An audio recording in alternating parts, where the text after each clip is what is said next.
జనగణ మంగళ గాయకుడా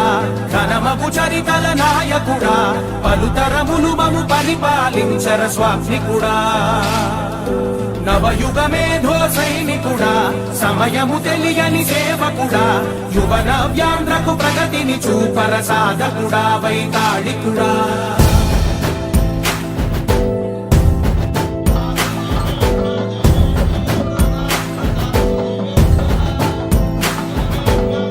ప్రతి ఇల్లు నిన్నే నిన్నే పిలిచింది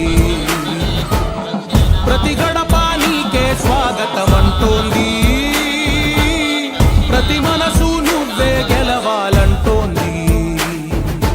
పెద్ద కొడుకు నీవై తోడున్నావో చాలు జరుగుతుంది మాకు మేలు మేలు ఇంటి పెద్ద నీవై నిలిచి ఉంటే చాలు విరిసి పోవర